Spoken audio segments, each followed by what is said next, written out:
Mungkin pertanyaan ini seharusnya diajukan ke Pak Presiden ya, Pak Jokowi. Nanti akan saya tanya. Sekarang Abraham Samad dulu. Oke, jadi mungkin mirip-mirip lah dengan kejadiannya Pak Mahfud MD. Cuman bedanya saya belum sempat pakai baju. Oke, oh pakai baju putih maksudnya. Ya. Jawabannya iya kan berarti? Jadi yang tahu ini saya, Ya. Pak Jokowi, Iya. Pak Surya Paloh dan Tuhan. Oke, Allah Subhanahu wa taala di atas. 3 orang ya. Ya, jadi Pak Jokowi, saya, Pak Surya Paloh Dan sama Maha Pencipta. Oh, Sang Maha Pencipta ya. Jadi kita berkewajiban di situ menjaga marwah KPK. Iya. Ya, oleh karena itulah itu yang membuat saya tidak tertarik, ya, tidak tertarik bergabung di kabinet. Karena itu tadi ada dorongan untuk menjaga marwah KPK. Karena kalau kita nggak jaga marwah KPK, marwahnya ya seperti yang terjadi sekarang ini. Jadi sekarang nggak ada marwahnya? Ya menurut saya orang sudah nggak terlalu percaya lagi seperti dulu. Ya. This is menurut statement from Abraham Samad. Orang nggak percaya lagi KPK Bukan sekarang. nggak terlalu kan? Nggak terlalu percaya lagi ya. Jadi kalau saya dipanggil besok lusa Pak Jokowi, satu saya terima Pak Presiden, tapi bisa nggak saya dibuatkan sistem atau aturan supaya saya bisa kembali ke KPK? Terserah saya mau jadi apa di sana KPK, saya nggak peduli. Yang penting saya bisa kembali menguatkan kembali marwahnya agar supaya KPK bisa seperti dulu melakukan pemberantasan korupsi tanpa pandang bulu, equality before the law.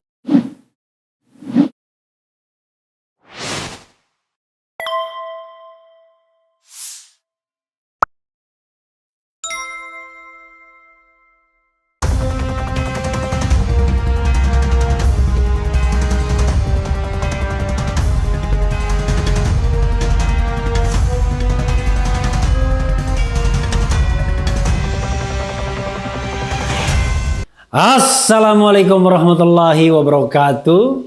Sobat RH sekalian, jumpa lagi kita di channel yang keren ini. Keren,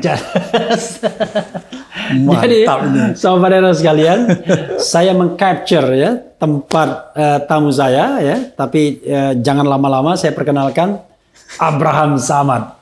Assalamualaikum warahmatullahi wabarakatuh. Waalaikumsalam. Saya panggil bro atau bung? Bung. Oh, bung. Bro aja, bro ya. Kalau bung itu ada, saya bilang kalau bung itu ada bakat untuk jadi calon presiden. Kalau begitu bro aja. Bro. Jadi saya panggil Bung Samad atau Bro Samad ya. Luar biasa ya. Berbakat. Beliau ini sangat fenomenal. 2011 sampai 2015 malang melintang dengan pedang keadilannya ya. Dewi keadilan mata tertutup. Saya pernah lihat satu pemberitaan media pedang Samad, pedang keadilan Samad ya, luar biasa. Tetapi memang waktu itu di ujungnya ada sedikit tragedi. Jadi beliau bersama Bambang Wijoyanto waktu itu tragedi ya. harus dipercepat, dilengserkan. Jadi ternyata pimpinan KPK bisa juga dilengserkan dan akhirnya pada waktu itu diganti dengan apa ya, Indrianto Senoaji kalau nggak salah ya. Sama Pak Taufik Rahman Ruki. Oke, Taufikur Rahman Ruki dan Indrianto Senoaji ya. Jadi Taufikur Rahman Ruki jadi PLT ketua waktu itu. Oke. Bung Samad, makasih ya. Saya berterima kasih 2 hal. Kedua, pertama sudah menjadi tamu di RH Channel. Oke. Ya. Yang kedua sudah meminjamkan tempatnya. Gak apa-apa. Ini rumah perjuangan. Rumah perjuangan ya. Jadi siapapun bisa memakai ini untuk berjuang. Jadi ini kita perkenalkan namanya ASA Indonesia ya.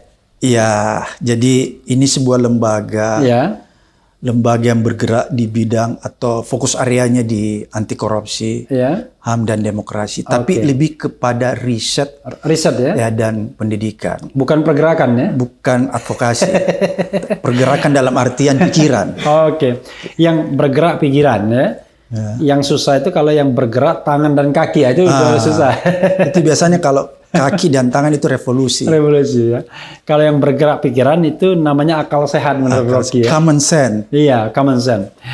Bung Samad ya, saya nggak mau basa-basi. The first question ya, banyak gosip sekitar Abraham Samad. Yang saya pernah mendapatkan gosip itu diberitahukan orang kepada saya ya, yaitu sebenarnya Abraham Samad sebenarnya bakal menjadi calon wakil presidennya Jokowi di 2014. Itu saya dapatkan isu itu dari siapa, tapi yang jelas itu. Isunya A1 atau A2, A3? Ini A1, A1. isunya. Isunya A1 dan Pak Jokowi sendiri yang menghendaki Abraham Samad. Tapi akhirnya tidak jadi, ya saya membayangkan kayak Mahfud juga. Mahfud MD, itu A1 juga. Mahfud MD semua orang tahu. Bahkan dia sudah pakai baju putih. Saya ketemu temannya di bandara, katanya, waduh kami juga udah siap-siap. Tapi hanya beberapa saat tiba-tiba berganti. Nah, saya tahu ada beberapa cerita di situ ya. Tapi soal Abraham Samad ini, saya juga mendapatkan informasi itu. Gosip ini biasanya banyak benernya kalau di Indonesia nih. Soalnya kita kan nggak bisa frankly speaking. Sekarang silakan pertanggungjawabkan kepada Sobat RH gosip itu. Oke, the first question. Jadi begini, mungkin pertanyaan ini seharusnya diajukan ke Pak Presiden ya, Pak Jokowi. Nanti akan saya tanya. Sekarang Abraham Samad dulu. Oke, jadi mungkin mirip-mirip lah dengan kejadiannya Pak Mahfud MD. Cuman bedanya saya belum sempat pakai baju. Oke, pakai baju putih maksudnya. Iya. Kalau sempat pakai baju, silakan. Dieksplor lebih lanjut. Jadi sebenarnya begitu, dan kalau mau lebih tahu persisnya, ya mungkin idealnya ya itu ditanyakan langsung sama Pak Jokowi. Sama partai-partai pendukungnya mungkin pada saat itu, Nasdem, Pak Surya Paloh. Mungkin juga sama ya itu. Sekedar refresh saja, partai pendukung waktu 2014 itu PKB, Nasdem, Hanura, satunya lagi apa ya? PKB, Nasdem, Hanura, semua lah ya. PDIP dong. PDIP. Jadi 4 partai itu, partai pendukung. Di tengah jalan baru ikut kayak angkot kan. Nah, berarti saya harus tanya Bu Mega, Surya Paloh, Muhaimin Iskandar, sama dulu Hanura Wiranto. Jadi sebenarnya begini, Bon. Gosip ini, cerita ini, saya punya keinginan membuat buku, namanya Buku Putih. Jadi tahun depan mungkin saya akan menceritakan panjang lebar, karena kalau dicerita sepotong-sepotong itu biasanya bias ya. Jadi sebenarnya intinya begitu. Ada suatu ketika, kenapa saya akan membuat buku putih itu kan sebagai apa ya, jejak sejarah yang harus diketahui oleh generasi penerus bangsa. Itu perlu ya, agar supaya bisa mereka banyak tahu tentang ketatanegaraan kita. Sebenarnya intinya itu. Nah, jadi untuk konfirmasi, artinya apa yang saya katakan iya, betul kan? Jadi kan jawabannya iya kan berarti? Jadi yang tahu ini saya, Pak Jokowi, Pak Surya Paloh, dan Tuhan. Allah Subhanahu wa Ta'ala di atas. 3 orang ya? Jadi Pak Jokowi, saya, Pak Surya Paloh, dan sama Maha Pencipta. Sang Maha Pencipta ya. Saya bisa menangkap, walaupun biasanya gini teorinya sederhana. Kalau saya tanyain, kalau orang tidak benar itu langsung bantah dia. Nggak benar dia. Biasanya langsung bantah. Tapi kalau dia tidak jawab secara jelas, tidak membantah, berarti benar. Cuma dia tidak mau melakukan eksplorasi lebih lanjut. Jadi Sobat Era sekalian, anggap saja benar ya gosipnya bahwa beliau ini sebenarnya diinginkan menjadi calon wakil presiden. Karena pada waktu itu memang Abraham Samad sangat moncer ya. Kita tahu mungkin karena magnet elektoral saya pada saat itu tinggi sekali ya? Karena saya sedang menjabat jadi ketua KPK. Bahkan kalau Bung Ref lihat itu di survei media Indonesia, saya menempati urutan pertama dan itu ada kan. Jadi mungkin itu aja sih. Magnet apa itu istilahnya dalam magnet elektoral? Iya. Elektabilitas. Ya. Jadi beliau ini memang waktu pendaftaran ini kan 2013. Kan untuk Pilpres 2014, pendaftarannya 2013 misalnya ya. Atau 2014 juga pendaftaran. 2014 awal dan beliau ini memang sangat luar biasa ya. Jadi pada waktu itu KPK itu Bung Samad bisa di-recall kembali ya. Waktu itu yang paling hebat penangkapan Akil Mukhtar, Ketua Mahkamah Konstitusi di zaman Anda? Banyak. Ada beberapa menteri. Yang top-top. Akil Mukhtar, Ketua Mahkamah Konstitusi. Ketua Mahkamah Konstitusi, terus Menteri Pemuda dan Olahraga. Menteri Pemuda dan Olahraga Pak Alfian. Hah? Pak Alfian, Andi Malarangan. Oh iya, sorry. Terus, Andi Malarangan. Soalnya Pemuda dan Olahraga yang baru kena juga. Oke, terus Menteri Alfian Malarangen. Jerwacik dari Demokrat. Terus Pak Surya Dharma Ali. Surya Dharma Ali P3. Ketua Umum P3. Ya, Menteri Agama. Menteri Agama Said Akil Bukan, Pak Surya Dharma Ali pada saat itu. Oh, Surya Dharma Ali ya, Menteri Agama dia. Ya. Terus Pak Akil Mukhtar. Terus kita masuk ke sektor migas, Rudi Rubiandini. Oke, SKK Migas. Rudi Rudiandini. Rudi Rubiandini. Iya. Siapa lagi ya? Anas Urbaningrum. Iya, terus Anas juga ya? Iya, betul. Anas Urbaningrum. Terus siapa lagi ya? Kalau anggota DPR banyak kayaknya ya. Yang anggota DPR yang top-top siapa? Mungkin ketua PKS juga ya. Oh, Kak Lutfi Hasan Ishak, ketua PKS. Terus dulu yang dari P3 itu ya? Iya. Itu siapa? Aziz apa itu? Bukan itu? Dari P3 ada itu juga yang Iwan siapa kalau nggak lupa saya. Bukan Iwan Jaya Aziz. Kalau Iwan Jaya Aziz dia banyak gitu. Banyak. Jadi saudara sekalian ya, yang paling spektakuler memang menangkap ketua MK. Bayangkan, lembaga yang terhormat dan diharapkan orang sebagai garda terdepan reformasi kena. Tapi gara-gara itu saya juga berterima kasih. Karena itu membersihkan nama saya kan. Yang selama ini menjadi desas-desus, dianggap memfitnah. 2010 saya mengungkapkan indikasi ya kalau dia bermain kan, kalau MK ada main. Dan sempat dibantah oleh Pak Mahfud ya pada saat itu. Bukan hanya dibantah, saya dilaporkan ke KPK. Oleh siapa tuh? Oleh mereka. Jadi ya walaupun dia tidak melaporkan orang, tapi dia melaporkan kasus itu. Tapi kita laporkan juga. Jadi dia melaporkan, saya juga melaporkan, sama-sama melaporkan. Tapi waktu itu Bung Abraham belum di sana. Saya masih ingat pada waktu itu masih Chandra Hamzah. Iya, betul. Kalau Chandra Hamzah siapa ketuanya ya? Pak Antasari, tapi Pak Antasari kan dikriminalisasi, diganti oleh Pak Busro. Iya, setahun. Jadi pada waktu itu Pak Busro. Jadi pimpinannya salah satunya Chandra Hamzah. Oke.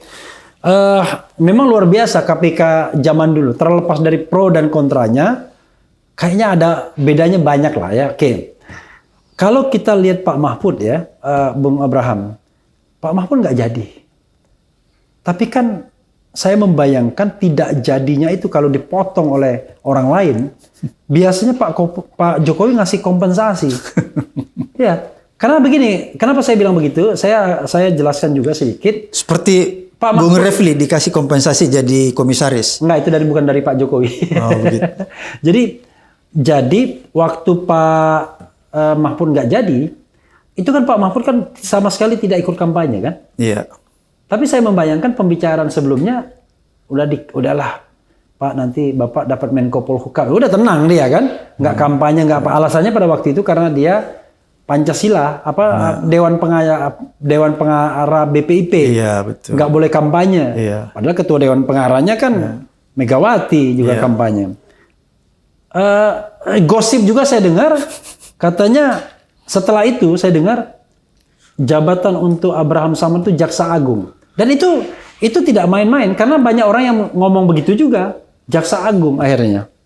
Betul nggak itu? Jadi begini, kebetulan pada saat itu, setelah itu kan guncang-gancing tuh KPK.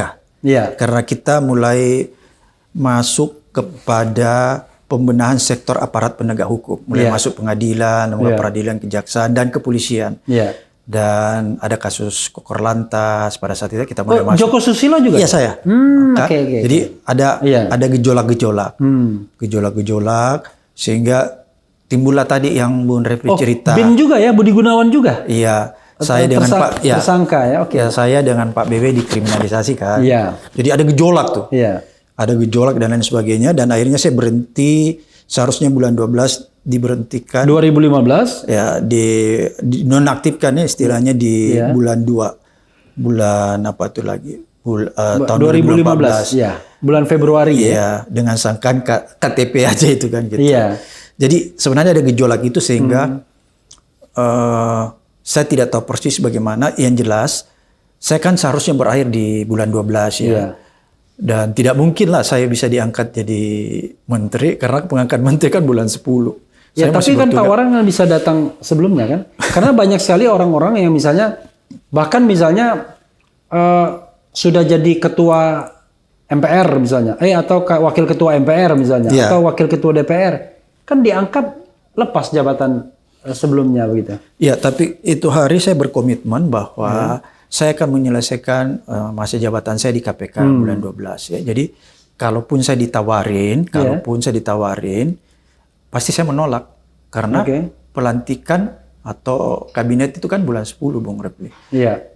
Bahkan bulan 11 kalau nggak salah. Karena kalau nggak salah ada delay sedikit waktu itu kan 20 Oktober. Begitu mau dilantik, ternyata ada nomenklatur kementerian yang berubah yang harus izin DPR. Iya, belum selesai. Kayaknya terlambat tuh bulan November tuh baru. Iya. Jadi sebenarnya permasalahan begitu. Kalaupun misalnya kalaupun saya ditawarin, tapi nggak tahu nih apa saya ditawarin apa enggak. Saya yakin ditawari. Karena saya tahu watak Pak Jokowi kayaknya kurang lebih sama. Kalau kita dipotong, kompensasinya biasanya diberikan jabatan yang tinggi biasanya. Kayak Pak Mahfud Menko Polhukam kan, itu. Pasti bukan jabatan yang ecek-ecek kira-kira yang menterinya ya skala kecil, pasti skala besar itu. Jadi itu tadi ada problem karena saya selesai bulan 12. Kalau Pak Mahfud kan itu hari tidak sedang menjabat di dalam sistem kan. Jadi mungkin bisa langsung kan. Tapi terlepas daripada itu, saya memang sudah punya komitmen bahwa saya akan menyelesaikan tugas dan perjuangan saya di KPK sampai bulan 12. Karena saya melihat di KPK itu selesai ada semacam begini pikiran saya, Bung Refli. Ini sebuah lembaga yang harus dijaga marwahnya. Ya. Jadi kita berkewajiban di situ menjaga marwah KPK. Ya, oleh karena itulah itu yang membuat saya tidak tertarik, tidak tertarik bergabung di kabinet. Karena itu tadi ada dorongan untuk menjaga marwah KPK. Karena kalau kita nggak jaga marwah KPK, marwahnya ya seperti yang terjadi sekarang ini. Jadi sekarang nggak ada marwahnya? Ya menurut saya orang sudah nggak terlalu percaya lagi seperti dulu. This is statement from Abraham Samad. Orang nggak percaya lagi KPK bukan sekarang. Nggak terlalu kan? Nggak terlalu percaya lagi ya. Buktinya jadi masih bisa dipercaya tapi nggak terlalu. Buktinya kan kalau saya ditanya kenapa buktinya? Loh, kok orang-orang yang berintegritas ya 57 orang itu dikeluarkan, diberhentikan dengan cara yang nggak benar. Itu kan indikatornya kan kalau saya mengatakan sesuatu harus ada bukti. Buktinya itu kan gitu. Jadi itu yang bisa. Dan Anda yakin 57 itu orang-orang berintegritas? Ya saya tahu betul. Itu kan bekas anak buah saya semua. Dan ada sebagian besar di situ. Dulu kan waktu saya di sana, Bung Refli, itulah pertama kali kita mengadakan penyidik, atau merekrut penyidik internal yang bukan berasal dari kejaksaan, non ASN, non polisi. Seperti misalnya Yudi dan lain-lain sebagainya. Itu pada saat saya di KPK, dan pada saat saya di KPK juga lah yang saudara-saudara kita kayak Novel dan beberapa teman yang statusnya kepolisian pada saat itu minta keluar. Betul-betul cut ya? Iya, dia minta, dia bilang, bisa nggak Pak Abraham datang ke pimpinan? Bisa nggak saya berhenti dari institusi kepolisian dan konsentrasi di sini? Oleh karena itu, pada saat itu terjadi, saya kontak Pak Timur Pradopo sebagai Kapolri. Kenapa saya harus kontak? Karena saya khawatir jangan sampai nanti ada dugaan bahwa kita mempengaruhi anak ini kan. Dan pada saat itulah saya mengontak Pak Timur Pradopo. Saya justru bahkan menyampaikan ke Pak Timur Pradopo, Pak Timur, silahkan anak-anak itu diberi pengarahan, dibujuk kembali supaya tidak usah berhenti. Tetap aja di KPK, tapi dia tetap statusnya jadi jadi kepolisian, tetap jadi kepolisian. Tetap jadi polisi. Dan tahu nggak Pak Bung Refli, ketika anak-anak itu mau keluar jadi kepolisian, saya ngomong sama mereka kan rata-rata akabri. Masih muda, saya bilang, saya belum mau menerima pengunduran diri Anda. karena saya tahu betul bahwa Anda pernah ketika lulus atau ketika sedang di akabri di dalam pendidikan, Anda punya cita-cita pasti jadi jenderal. Dan bukan cuma Anda, istri Anda dan keluarga Anda pernah bercita-cita bahwa suatu ketika Anda itu akan jadi jenderal. Kan begitu kalau orang di akabri, pasti cita-citanya akan jadi. Jadi kasihan saya melihatnya, karena ini kan mereka semua polisi yang luar biasa, potensinya luar biasa saya melihat ya. Jadi saya membayangkan suatu ketika mereka balik ke kepolisian dan jadi jenderal. Makanya saya nggak mau langsung terima pada saat itu. Saya minta Pak Timur Pradopo pada saat itu sebagai Kapolri untuk membujuk kembali mereka. Dan Pak Timur, saya ingat betul, sempat datang ke KPK. Dan waktu Pak Timur menghadapi mereka, saya nggak mau ada di situ, Pak Bung Refli. Kita pimpinan, kita persilahkan Pak Timur sendiri yang menghadapi anggotanya itu, dan kita di luar. Dan akhirnya beberapa orang mengundur. Iya, kalau nggak salah awalnya 21 atau berapa ya. Pokoknya sekitar, misalnya kurang tahu persis jumlahnya. Termasuk novel ya? Termasuk novel. Dan pada saat itulah ketika sudah selesai ngobrol dengan Pak Timur, nggak tahu seminggu kemudian, saya kontak lagi Pak Timur. Pak Timur bilang, Pak Bram, mungkin mereka sudah nggak mau kembali ke kepolisian. Karena mereka mau konsentrasi katanya. Konsentrasi dalam pemberantasan korupsi supaya dia mencintai KPK, karena kalau dia kembali itu terganggu ritme pekerjaannya. Kenapa terganggu ritme pemberantasan korupsi pada saat itu kalau dia kembali? Karena pada saat itu Bung Refli, jumlah penyidik di KPK sedikit sekali. Beda dengan sekarang. Jadi itu sedikit sekali dulu, cuman 100 berapa. Pegawainya aja yang besar secara keseluruhan 1000 ya. Tapi penyidiknya tuh sedikit sekali. Ya, saudara sekalian, kita lanjutkan ya. Jadi akhirnya yang minta keluar berapa orang? Kurang lebih 21 orang. Termasuk Novel Baswedan. Termasuk Novel dan kawan-kawannya pada saat itu ya. Sehingga saya melakukan koordinasi sama Pak Timur Pradopo selaku Kapolri pada saat itu. Saya sampaikanlah keinginan anak-anak ini. Saya mendatangi Mabes Polri, berbicara dari hati ke hati dengan Pak Timur Pradopo. Kebetulan Pak Timur ini luar biasa juga ya. Orangnya baik banget gitu. Orangnya wise dan lain-lain sebagainya. Saya sangat salut sama beliau ini. Dan saya minta Pak Timur, bisa nggak Pak Timur datang ke KPK untuk berhadapan langsung sama anak-anak ini. Supaya Pak Timur bisa tahu persis apa sih yang ada di hati mereka.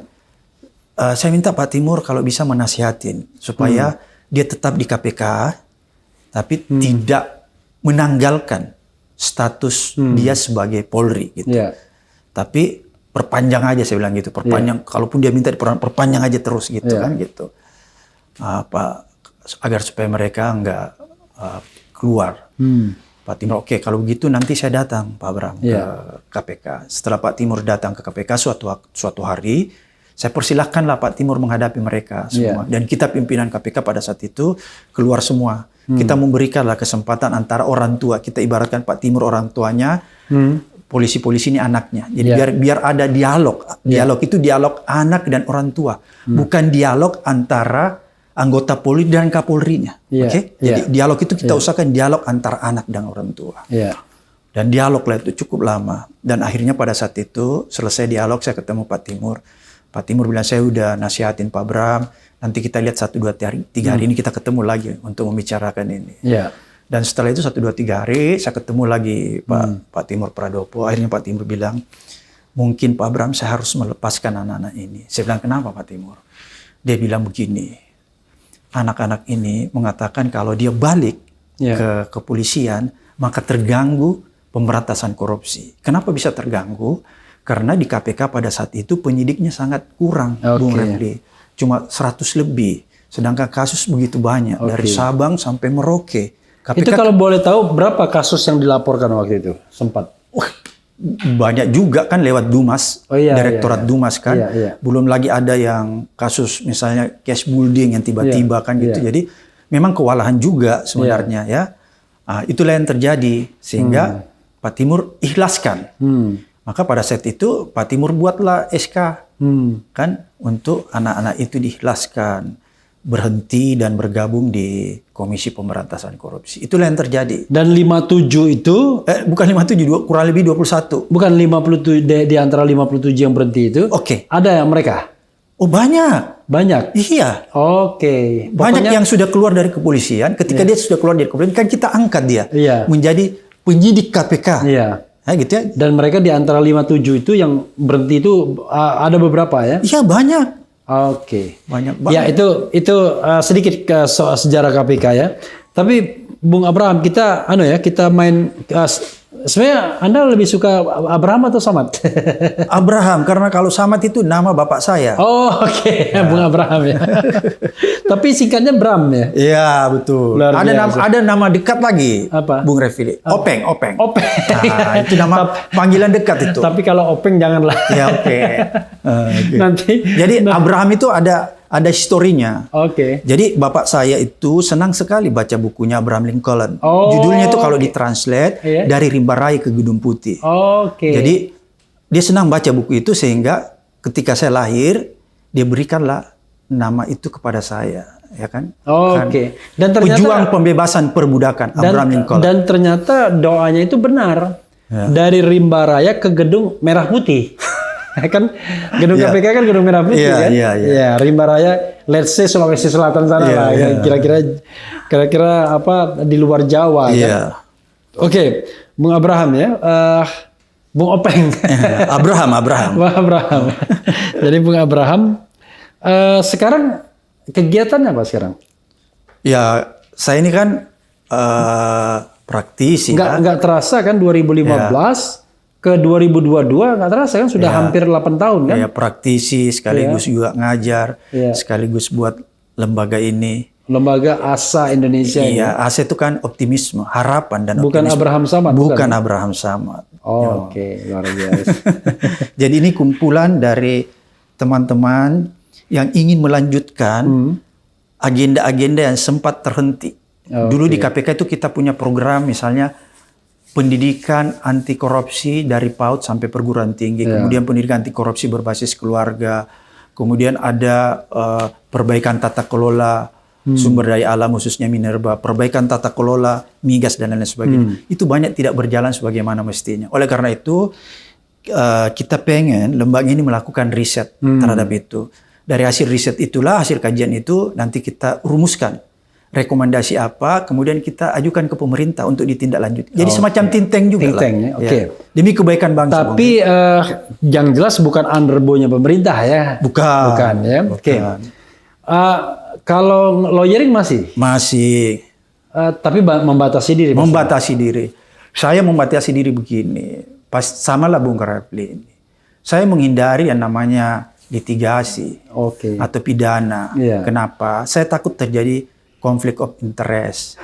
Kalau konflik of interest mungkin tidak ada lagi, tapi menjaga nama mungkin ya. Iya, saya tahu bahwa saya sudah terbebas karena saya sudah nggak dipakai KPK, jadi saya nggak perlu pikirkan lagi tuh konflik of interest. Menjaga nama pun seharusnya saya nggak pikirkan lagi karena saya sudah tidak terikat oleh code of conduct.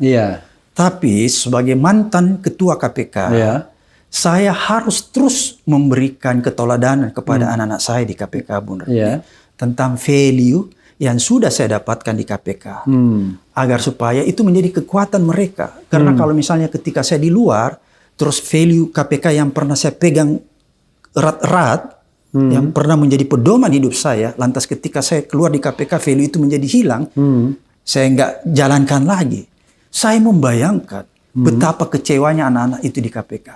Dan itulah yang saya perhatikan. Jadi mereka tidak punya contoh lagi gitu Iya, nggak punya keteladanan lagi. Tapi kan sekarang... Dan masyarakat juga nanti akan bilang begini, Bung Refli. Wah, ternyata orang KPK cuma segitu. Kalau sudah di luar KPK, sembarang bisa bela koruptor, bisa bela apa, sembarang juga. Kan pasti ngomong gitu. Ada yang begitu kan? Oh iya banyak, tapi itu pilihan hidup ya, Bung Refli. Sorry, saya tidak menyudutkan teman-teman yang mengambil pilihan hidup itu. Tapi biarkanlah saya, izinkanlah saya, Bung Refli, lewat channel ini, saya ingin tetap menjaga marwah KPK dan menjaga semangat anak-anak saya yang pernah di KPK, yang sekarang misalnya kalau sudah tidak di KPK, tapi dia tetap mempunyai pedoman bahwa masih ada pimpinan KPK yang tetap menjaga marwah itu dan value itu. Kalau mengajar di mana, Bung? Saya banyak di perguruan tinggi, terus kemudian ceramah juga dan lain-lain sebagainya. Jadi kalau dosen tetap? Enggak lah. Enggak. Oh, jadi dosen luar biasa. Dosen luar biasa. Sama Bung Refli. Janganlah kita jadi dosen. Luar biasa dan berkuasa penuh. Itu duta besar. Seperti Bung Refli pernah ditawarkan sama Pak rejim ini kan. Saya dengar kabar pernah ditawarkan jadi duta besar dan berkuasa penuh di sebuah negara. Apa salah tuh? Oh salah. Oke. Jadi orang candanya kelompok-kelompok itu bilang, udahlah Refli Harun di duta besarkan aja biar nggak ngomong-ngomong di sini. Oh, gitu. Tapi nggak pernah. Jadi saya ini bukan orang yang yang memanfaatkan, ditawar-tawarkan gitu. Okay. Karena pada dasarnya orang pinggiran aja. Sama lah saya orang pinggiran. Oke. Jadi begitu Bung Refli ya. Okay. Jadi saya lebih menjaga semangat pemberantasan korupsi, menjaga marwah. Karena itu yang paling harus dijaga. Okay. Karena kekuatan KPK itu sebenarnya di marwahnya. Okay. Ketika marwahnya sudah runtuh, maka orang akan kehilangan trust. Okay. Sebenarnya itu yang harus dijaga. Tapi orang tanya begini, Bung Abraham ya, kalau kita tidak ikut dalam kompetisi politik, Okay. ya kan, atau menjadi bagian dari kompetisi politik, gimana kita bisa berkiprah? Oke, ini ada asa Indonesia, tetapi kan di luar sistem. Di luar sistem dan tidak direct juga kan? Sangat terbatas. Sangat terbatas. Nah, sementara orang lain, wah biar punya pengaruh, punya jadi influencer betul, ya masuk saja berkubang di dalam pertarungan politik. Anda nggak mikir begitu? Mungkin lewat saya buat channel YouTube Abraham Samad Speak Up, itu salah satu alat perjuangan saya selain asa. Alat perjuangan menyampaikan gagasan, menyampaikan tema-tema pemberantasan korupsi, HAM dan demokrasi. Karena menurut saya, Bung Refli, kita tidak boleh dikungkung oleh ruang dan waktu. Jadi mungkin saya berada di ruang yang sangat kecil seperti ini, tapi pikiran, voice gagasan, kita bisa kemana-mana. Dengan segala-galanya itu tetap harus saya jalankan, dan itu harus tersebar. Jadi Abraham Speak Up itu mulai kapan? Baru belum sebulan lah. Jadi baru 2 episode, 3 episode lah. Jadi waktu saya mengambil video ini, saudara sekalian, Abraham Speak Up itu baru 3 episode dengan baru Bung 3 Refli. episode dan 1 bulan. Tapi hebatnya sudah monetisasi dan sudah sudah banyak followersnya, subscriber. Luar biasa. Karena channel itu sebenarnya lebih kepada edukasi. Jadi ada hal mungkin yang selama ini orang tidak mengerti, mungkin lewat channel itu kita beri pemahaman. Kemudian yang kedua juga ada hal-hal yang sulit dibicarakan atau bahkan takut kita bicarakan channel itu. Tapi tidak sehebat dengan channelnya Bu. Enggak, karena saya menang duluan aja. Ya, kita tadi itu ya. Kita bicara tentang hal yang current ya. Memang Bung Abraham kan ada asa Indonesia, tetap mengajar, tetap berpraktek, tetapi terbatas tadi ya. Memang membatasi diri. Nah sekarang apa pendapat Bung Abraham terhadap pemerintahan hari ini? Saya ingin batasi pada tema yang barangkali menjadi concern Bung Abraham. Saya tidak tahu temanya apa, tetapi mungkin di demokrasi, seperti saya juga anti korupsi dan hak asasi. 3 itu. Saya lebih persempit lagi ya. Silakan. Di anti korupsi, karena kalau saya masuk di HAM demokrasi, nanti orang bilang, sok juga nih Pak Abraham, seolah-olah tahu semua. Silakan. Jadi ada masalah di anti korupsi. Ya, kenapa ada masalah? Itu bisa kita buktikan dengan dipretelinya undang-undang KPK. Ya, dibuat undang-undang baru KPK, tapi justru undang-undang baru itu menurut saya tidak menguatkan. Harusnya kan ketika kita merevisi sebuah undang-undang atau mengganti sebuah undang-undang, harusnya undang-undang yang mengganti, yang diperbarui itu harusnya lebih menguatkan. Ini tidak. Justru sebaliknya. Sehingga yang terjadi ya seperti sekarang ini. Contohnya tidak menguatkan itu apa saja misalnya? Ya, contoh. Bisa nggak saya mengatakan bukan tidak menguatkan, memperlemah? Ya. Bahasa yang lebih strong memperlemah. Nah, contohnya apa misalnya? Salah satu contohnya ya, seperti tadi mungkin saya katakan, ini yang mudah ya. Ada beberapa contoh. Cara mengeluarkan orang-orang yang berintegritas, penyidik yang berintegritas, yang seharusnya kita berharap orang-orang inilah yang bisa membongkar kasus-kasus korupsi yang punya dimensi untouchable. Gitu. Jadi jangan terpukau bos. Kalau misalnya Anda melihat, kalau Anda challenge saya bahwa ini kan masih jalan pemberantasan korupsi Pak Abraham di KPK. Kan Anda bisa challenge saya begitu. Kalau misalnya Anda bilang lemah, tapi buktinya ini. Anda kan bisa kasih contoh saya berdasarkan statistik ini ada yang ditangkap. Iya, tapi itu siapa? Kan pertanyaannya begitu. Siapa yang ditangkap? Walaupun saya sudah mengatakan nggak percaya juga. Iya kan begitu. Itu kan karena entertainment aja kan? Iya, entertain aja itu kan menurut saya. Jadi menurut saya berpikir seandainya anak-anak saya itu nggak dikeluarkan, maksudnya novel CS ya yang 57 itu ya.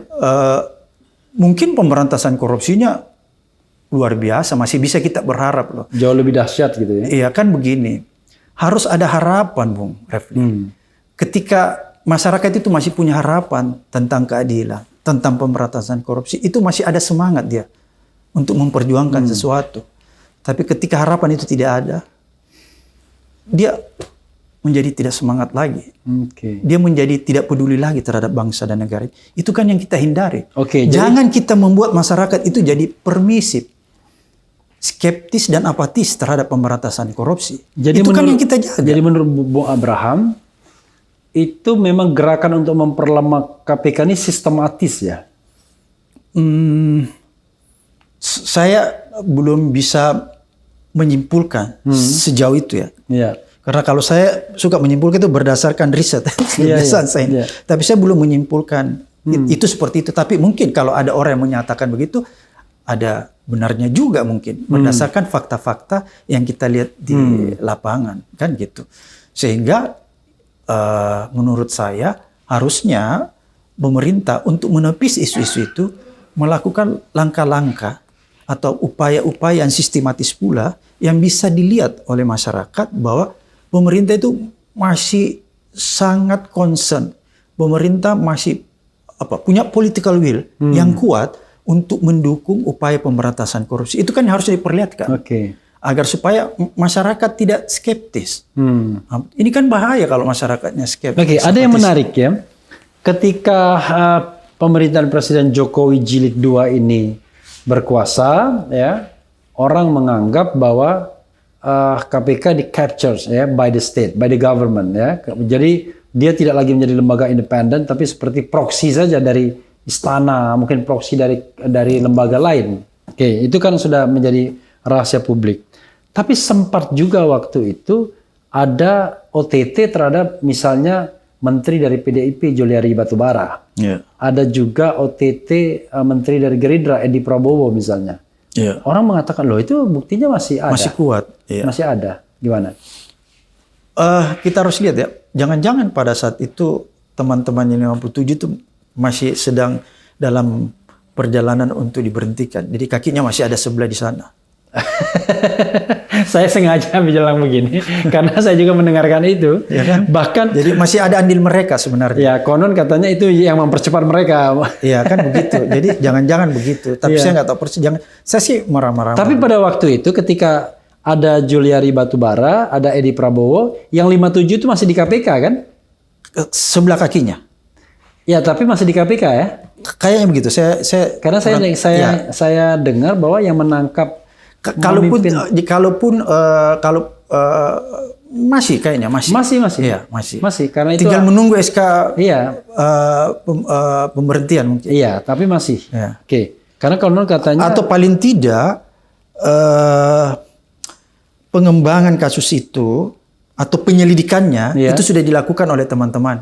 Jadi barangnya ibaratnya begini, barang sudah mentah, barang yang tidak boleh lagi, tidak akan mungkin lagi ditolak.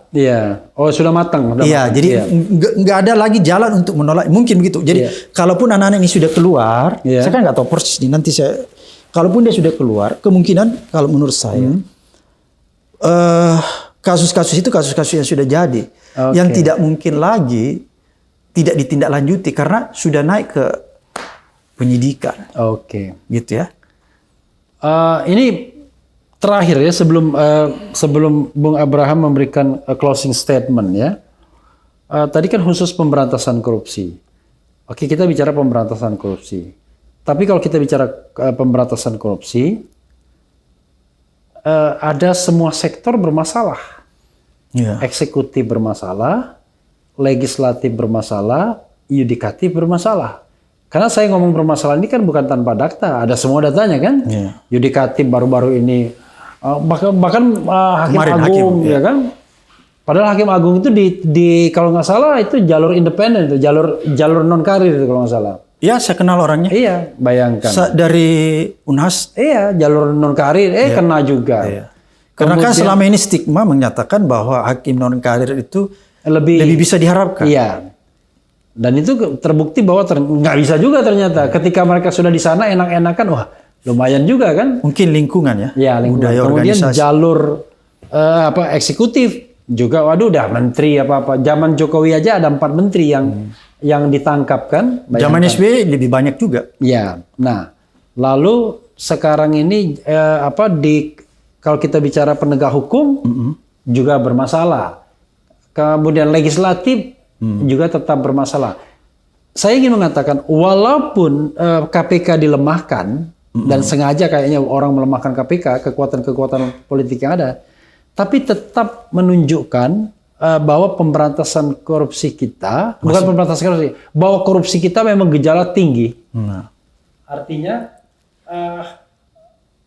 tetap terlihat bahwa korupsinya nggak bisa ditutupi semua gitu lah. Ya, gitu. Kan maksudnya gini, saya ingin mengatakan bahwa korupsinya itu banyak, tetapi dengan melemahkan KPK kan pengen ditutupi. Ya, tapi ternyata enggak. Tapi ternyata nggak ketutup semua. Oke. Nah, kalau misalnya Anda katakanlah punya jabatan yang terkait dengan pembenahan sektor penegakan hukum anti korupsi ini, Anda akan memulai dari mana? Akan mau ngapain? Itu kan sistem ya. Iya. Kalau kita bicara sistem berarti terdiri dari sub-subsistem. Iya. Nah, kalau bicara subsistem banyak tuh subsistemnya kalau kita bicara tentang penegakan hukum. Iya. Ada strukturnya apa dan lain aparatnya, orang-orang yang ada di dalamnya. Kita harus pilih-pilih. Kalau misalnya kita ingin memperbaiki misalnya lembaga penegakan hukum secara keseluruhan nih. Iya. Atau mau bicara KPK-nya atau bicara polisinya atau bicara kejaksaannya, maka yang pertama-tama menurut saya ada sebuah sistem yang dibangun ya. Ada value terhadap institusi tersebut. Iya. Bagaimana cara membangun value? Kan begini Bung Refli. Kadang-kadang orang membandingkan, kenapa sih, saya bicara KPK dulu ya. Kenapa KPK itu bisa dia punya budaya organisasi lebih kuat daripada aparat penegak hukum lain. Iya. Ya.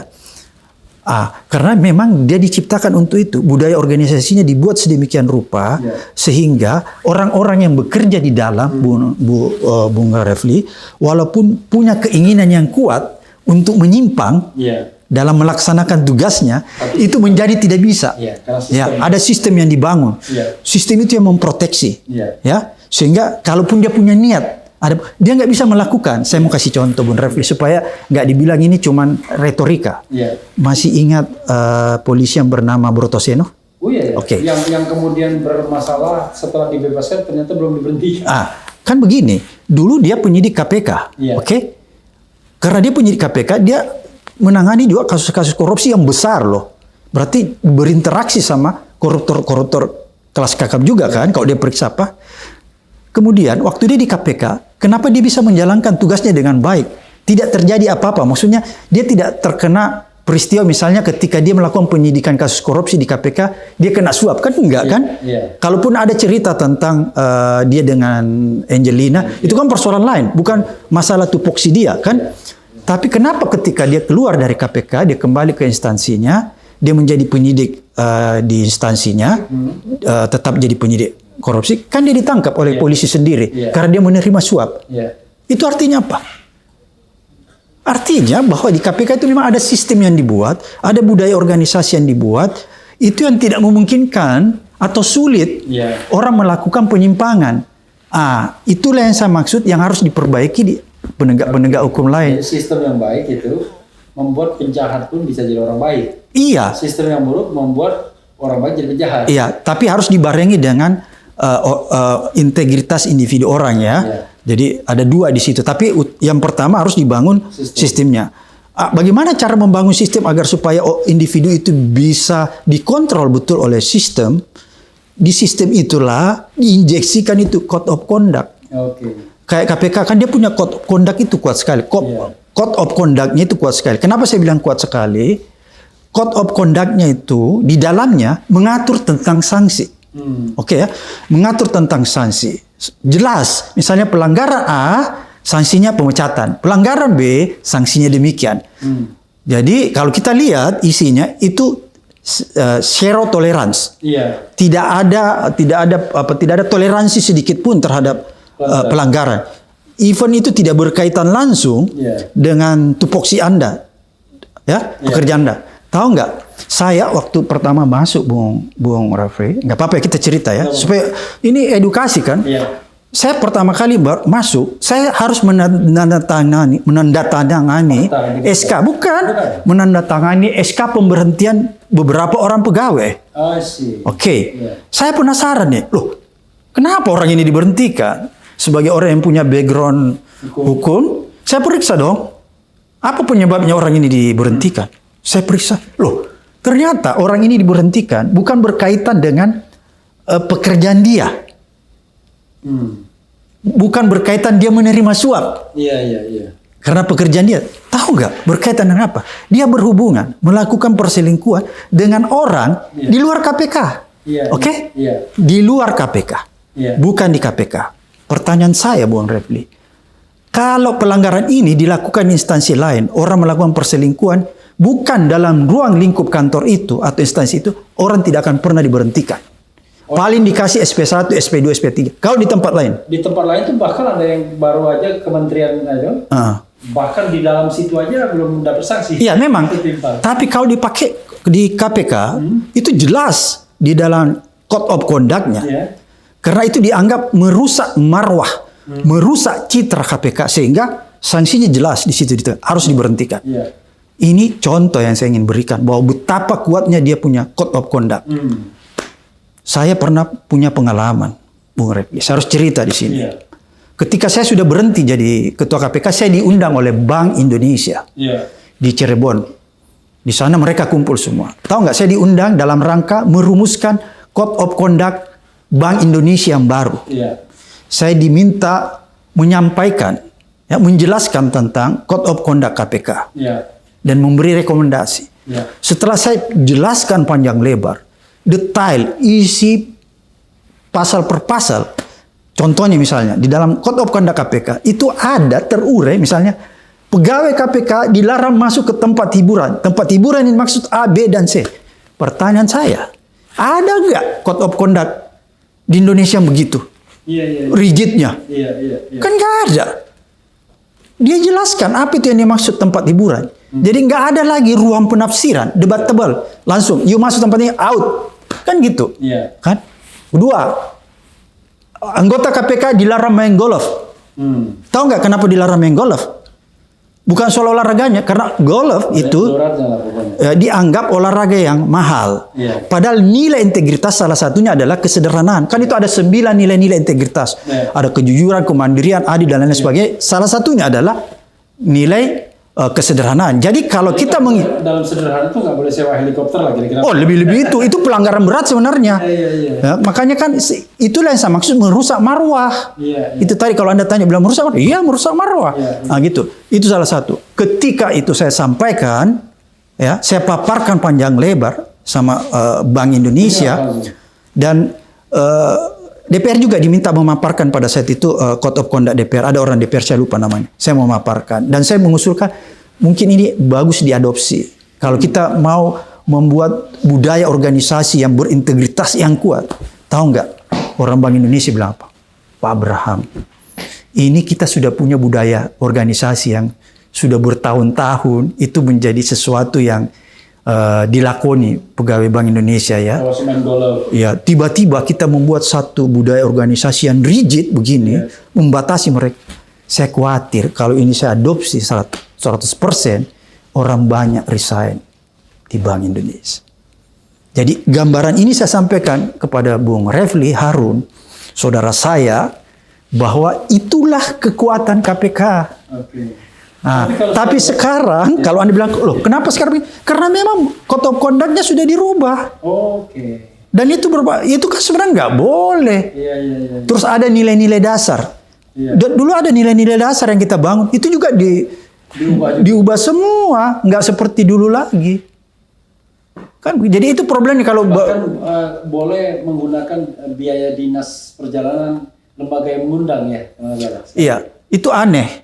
Dulu saya itu nggak boleh kan ada begitu. Iya. Bahkan ada yang paling rigid ya. Kalau saya kasih contoh, dulu kita juga itu mempraktekkan kesederhanaan ya.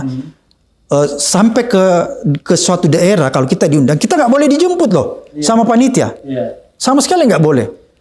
Kita menyewa mobil. Saya dulu kalau pergi disewakan tuh mobil, misalnya sampai di satu provinsi disewakan sama tim KPK, protokoler KPK, misalnya Innova standar kita, nggak boleh mobil mewah, kan Innova. Itulah yang kita pakai. Nggak boleh pakai panitia punya mobil karena kita sudah memang punya ada anggaran. Karena kalau kita pakai lagi fasilitas mereka itu kan double anggaran, kan nggak boleh pelanggaran. Nah, sebenarnya begitu. Kemudian yang kedua ada yang lebih sadis lagi, bukan sadis, lebih luar biasa kekuatan menurut saya. Misalnya begini, Bung Refli, kalau saya diundang ke Bali tuh ya, pernah ke Bali hari Sabtu, itu kan libur kan? Iya. Hari Sabtu. Karena saya diundang di sana, berarti saya dibiayakan KPK kan? Iya. Hotel, transportasi dulu semuanya dibiayai KPK. Karena hari Sabtu, misalnya besok hari Minggu, saya bisa dong ajak istri saya. Iya. Kan gitu kan libur. Iya. Sekaligus saya ajak istri saya. Karena saya tahu bahwa istri saya nggak dibiayai KPK, tiket istri saya bayarkan. Iya. Karena saya tahu. Tapi apa sesungguhnya yang terjadi? Begitu istri saya tiba di Bali dan dia masuk di kamar saya, Kamar hotel yang dibiayai oleh KPK, itu pelanggaran berat. Sanksinya tahu apa enggak? Saya diberhentikan. Jadi bagaimana caranya saya supaya saya tetap bisa bersama istri saya dalam satu kamar? Saya tinggalkan itu kamar yang diberikan oleh KPK. Saya kasih keluar duit pribadi, mengambil kamar baru. Supaya saya bisa bersama istri saya. Apa ini bukan kekuatan yang luar biasa? Coba akal sehat kita. Ini kan luar biasa. Kalau pejabat sekarang itu, dulu saya pernah di sebuah institusi kan. Ya. Biasanya kalau menjelang akhir tahun itu rame-rame keluar negeri. Biasanya bawa pasangan masing-masing. Oke. Saya pernah menulis dan istri pun ikut melancong. Ya. Ini mohon maaf ya, nggak jadi kebetulan kan karena laki-laki semua kan pejabatnya. Akhirnya nggak jadi itu semua. Ya. Akhirnya semua pejabat di situ nggak jadi keluar negeri. Awalnya sudah mau ngajak istri semua tuh. Jadi memang budaya kita ini domain publik dan domain privatnya nggak ketat. Iya, jadi memang harus dibuat rigid. Iya. Bagaimana dibuat rigid? Ya masing-masing instansi harus punya code of conduct. Kalau kita pegawai negeri ada namanya aturan disiplin pegawai negeri kan gitu. Saya udah lihat tuh semua. Nggak ada yang sekuat itu. Saya kan pelajari juga corporate value beberapa perusahaan yang diakui. Enggak lah, biasa-biasa aja. Karena tadi ya saya katakan tadi, misalnya wah kalau ini diadopsi banyak orang yang akan keluar dari institusi tadi. Iya itu Bang. Saya nggak yakin sebenarnya. Tetap aja orang kerja sini emang gampang nyari kerjaan. Iya mungkin ya, cuman bosnya mikir. Iya ini mungkin. Kan yang namanya code of conduct kan juga kena dirinya sendiri. Iya, bayangkan itu kalau dilarang main golf apa dan bisa nggak? Justru ketika kita membuat kebijakan yang terkena diri kita sendiri dan kebijakan itu tidak enak, ya kita beralasan, waduh. Iya. Karena itu namanya konflik of interest. Iya, betul. Bung, sebelum saya mengajukan pertanyaan terakhir, silakan closing statement dulu. Begini, Ya. saya berharap kita semua ya membantu Pak Jokowi mengembalikan citra dan marwah KPK lewat itu tadi. Revisi kembali undang-undang, buat undang-undang KPK baru agar KPK itu menjadi kuat. Itu yang pertama. Kemudian yang kedua, Bung Rafli, saya ingin mengatakan begini. Anti korupsi itu doktrin sebenarnya. Kalau Anda setuju dengan saya silahkan. Jadi anti korupsi itu adalah doktrin. Oleh karena dia doktrin, maka dia harus diinjeksikan di dalam setiap kepala manusia agar supaya setiap manusia menjauhi perilaku korupsi. Karena perilaku korupsi itu adalah perilaku atau kejahatan yang melanggar norma agama, norma moral, sekaligus norma hukum. Okay. Saya pikir untuk sementara. And then this is the last question. Seandainya Pak Jokowi meminta Abraham Samad masuk dalam kabinetnya 2 tahun terakhir ini, terima apa enggak?